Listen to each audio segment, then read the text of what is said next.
Up till this point, you've been having a very well, you've had a very tough 15 years in Gaza. What's been happening on the ground over the past sort of 2 weeks that we haven't been hearing in the mainstream media over here? There's been a huge social media outcry, which is why we're on the call today. What's been happening over the last couple of weeks in Gaza? About what is happening here in Gaza since nearly 10 days so far. Gaza is under air, land, and the ground siege since 2013 and so far. And this blockade indeed imposed in Gaza in 2006. Uh, uh, so it just affected many of the sectors here in Gaza, including the medical sector. Regarding hospitals, there are so many lack of medicine. We have just very few hours of electricity and this stuff. And regarding goods, many of the goods are missing from the markets. Regarding the closure of borders, all of the three crossings here in Gaza are completely controlled by Israel. Two are controlled by Israel and one by Egypt, but nobody can freely get out of Gaza or can enter easily in Gaza. Um, so all of these things actually, and during these 15 years, so many of Israeli aggressions occurred in Gaza, and over nearly 3,000 Palestinians got murdered in these Israeli aggressions on Gaza.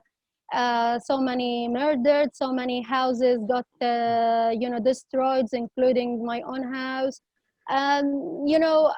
All of these years actually, in all of these aggressions ended with a ceasefire agreement, and then there is agreement between Palestinian resistance and Israel.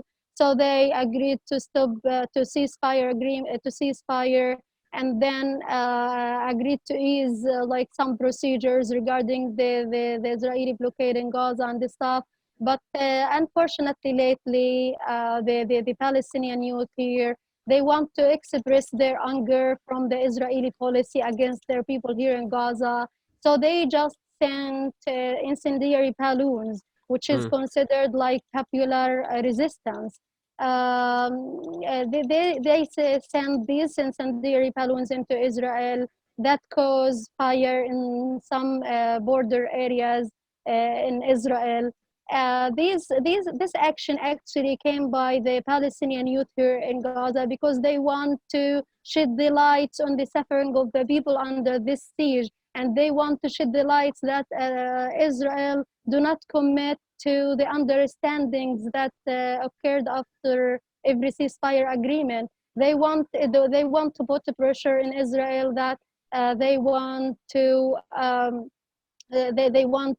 Israel to implement these understandings and to ease the blockade here in Gaza. And unfortunately, the Israeli occupation authorities consider this thing as attack against their people, and indeed this thing, doesn't cause that much, of Mm. damage or stuff regarding the lives or anything else. So they bombed so many areas here in Gaza, like resistance sites, observation posts, and one of the rockets that fired from Israeli drone fall in Honorwa Elementary Primary School. Wow. So many of the children, got evacuated from their school after this rocket, got fired from Israeli iron indeed. But there is no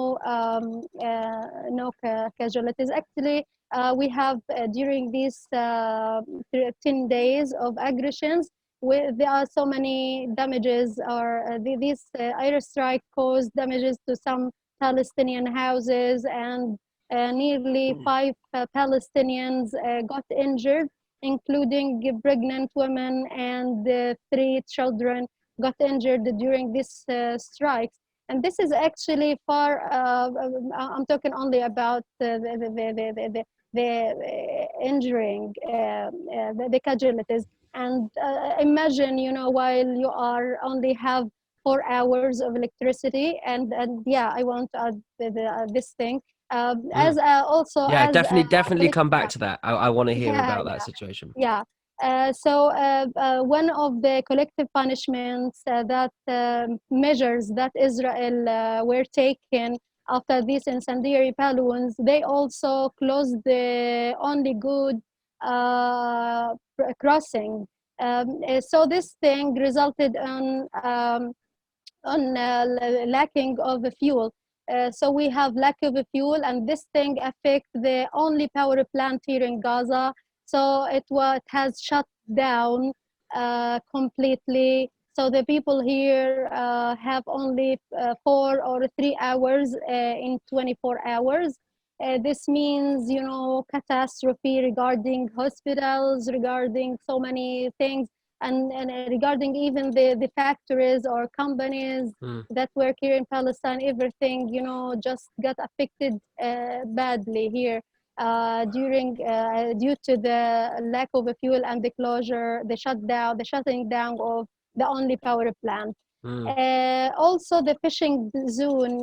You know that we have so many fishermen here in Gaza, so they just enter the sea in order to practice their work, and then they bring fish to sell it, and then they can feed their families. And while I interviewing some yesterday, they told me whenever there is fish, we can feed our families, but whenever we can't enter the sea and no fish, it means that we cannot feed our family. So Mm. this is our families. So this thing is so challenging because they cannot enter the sea and fishing, and it means that so many people right now are, suffering due to these measures that Israel says they are responding to the incendiary balloons. Mm. Um, yeah, so this is actually the condition or the situation at this moment. No electricity except 3 or 4 hours. The fishing zone is completely shut down. The crossings are shut down. The Palestinian youth here keep launching or sending these balloons, which they consider as a popular resistance. Um, yeah, and still, I'm not sure if because it is daytime, so I'm not sure if you can hear the drones over Gaza sky right now. No, no. Yeah, they cannot leave the Gaza sky. Every single minute you can just hear the drones just buzzing over our heads. Wow. Actually, we used to such voice, to such sound Mm. indeed, because whenever you want to walk in the street or in your homes or stuff, just buzzing, the Mm. drones buzzing. So this is the situation right now, and so many actually regarding Egypt, regarding Qatar or other Mm. countries. They are trying to make agreement between Israel and Gaza just to make another ceasefire agreement or Mm. stuff. But the Mm. Palestinian youth here just commit or that they want the blockade to be lifted by Israel, and then they can stop. Without lifting the blockade, they will not stop because they are just expressing their anger, Mm. expressing their rejection to the Israeli blockade over their people. And maybe regarding the resistance here, maybe some will say that stop the rocket, then Israel can, then you can live freely without anything. And here we can say that in the West Bank and in Jerusalem, there is no weapons, there is no resistance there. but you can say the Israeli occupation forces every single day they just storm the Palestinian homes, the Palestinians' towns and villages. They detained every single day Palestinians. And just a few days ago, they just killed a Palestinian while he is in a checkpoint. And if you remember, just a few days ago, the guy from Iraqat, he was just going to bring his mother and his sister. She's a bride, and they have wedding in their home. So he went to bring them back to home, and then he just crossed Israeli checkpoint, and then they shot him dead. Imagine that, shot Mm, him dead while he was during the day of his sister's wedding, mm, and he has nothing in his hand. And you can say that every day there is a crime like this. Just also before 2 days, also the Israeli occupation forces shot at a deaf Palestinians. He cannot see the Israeli soldiers. He cannot see the checkpoints, and then they shot him, and he got injured. And thanks God he didn't got mm. killed or stuff, but only he got injured.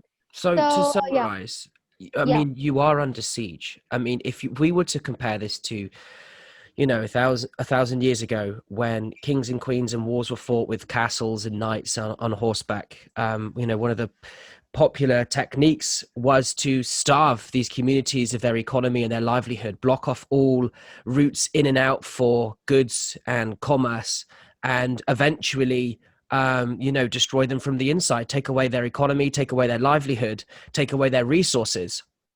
And essentially, from what you're saying, you know, it sounds like, you know, you're fully occupied. Tons of stuff are being suppressed in your economy, including electricity, which is, of course, absolutely vital to any country yeah, on this planet to mhm, survive. And yeah, if it's very interesting if you have a look at how Western civilization has dealt with being under lockdown due to the coronavirus, and you know, you guys have been dealing with that sort of enforced behavior for a significant period of time. And you know, I didn't know that. I had no idea. I had no idea. And you know, yeah. and same for an awful lot of people.